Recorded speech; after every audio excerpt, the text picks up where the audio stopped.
Ku soo dhawaada channelkayga asxaabta. Maanta waxaan idinla wadaagi doonaa sheeko nagu dhacday aniga saaxiibkay. Sheeko aysan weligeed qof ku dhicin laakiin aniga saaxiibkay nagu dhacday. Waxay ahayd maalin oo saaxiibkay la dilay laakiin ani badbaaday. Waxay ahayd maalintii iigu dambeysay inaan aado keynta. Maalintaas ka bacdi waxaan iska dhaafay inaan aado keynta waayo waxaan ku waayay saaxiibkay. Ani saaxiibkay waxaan ahayn kuwo mar walba keynta ku ciyaaro. Haddee subax tahay iyo habeen tahayba. Anakoo isbursanayna iyo anakoo ku dhex sheekaysanayna.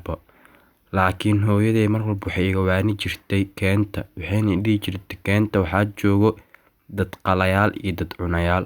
Waa inaad iska ilaalisaa. Saasina hooyaday waxay dhihi jirtay habeenkii intaasan bixinaan keyntaada. Laakiin hadalka hooyaday ani waxaa ka soo qaatay inay ciyaar tahay. Mana ka joogin waxaan sii aaday keynta. Aniga saaxiibkay isla socon ayadoo saacada tahay 9 habeenimo. Waxaan meel dheer ka aragnay waxaan aan weligeena arkin. Waan fahmi weynay. Si fiican ayaan u fiirinay. Waxaan aragnay nin dhar madow wato geedka isku aadina wajigiisana la fahmayno mask cadaan wato. Markii dambe uu nagu soo dhawaanay ayaa markii dambe si fiican u fahanay inuu yahay dad qalki ee hooyaday iga waani jirtay. Aniga waxaan soo xasuustay hadalkii hooyaday saaid ayaan u cabsaday. Waxaan gaar heer aan ooyo. Bahalka markii dambe uu nagu soo dhawaanay asigoo naga cabsiinayo. Waana fahmi weyn wajigiisa waayo wuxuu lahay xariiqtimo. Qofkii arkana saaid ayuu ugu cabsanayo waayo waxaan hore loo arkin. Bahalka wuxuu qaatay dhagax isla markiina wuxuu wajiga ugu dhuftay saaxiibkay. Wuxuuna la soo baxay mindi oo jirka saaxiibkay aad ayuu u jarjaray. Waxaan dhiig badan ka soo baxay saaxiibkay. Anigana saaid ayaan u cabsaday oo waxaan sameeyay ayaan waayay. Anoon gadaal u soo fiirin ayaan orday. Waayo wuxuu dilay saaxiibkay anigana miya cafinayo.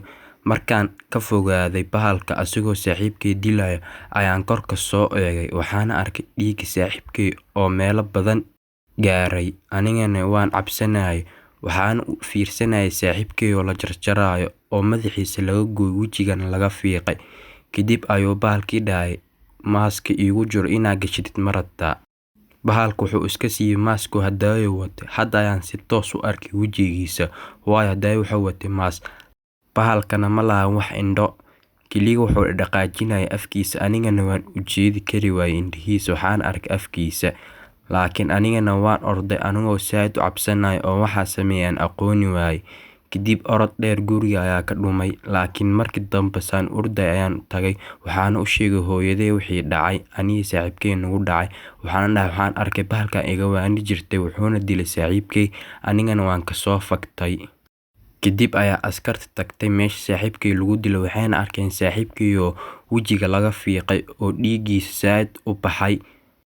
Anigana waxaa la weydiiyay ninka saaxiibka dilay wajigiisa ma garanaysaa. Kadib ayaan dhahay wuxuu watay mask. Markii dambena mask uu iska saaray. Ma lahayn wax indho ah. Kadib maalintaas kadib meeshii aan saaxiibkay lagu dilay waa la xiray. Qof dambena meeshis ma aadin. Anigana dib dambe ma san u aadin. Waxaa laga dhigay meel cabsi badan ilaa hadda ninkaas lama helin.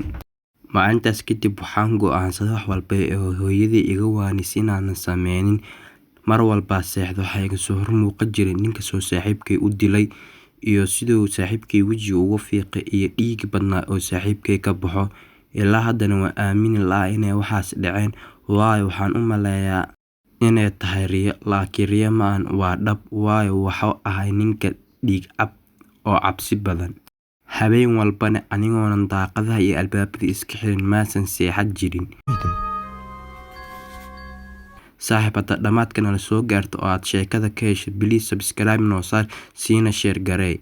Sheekooyinka badan waa idin soo jeedi doonaa mahadsanidin.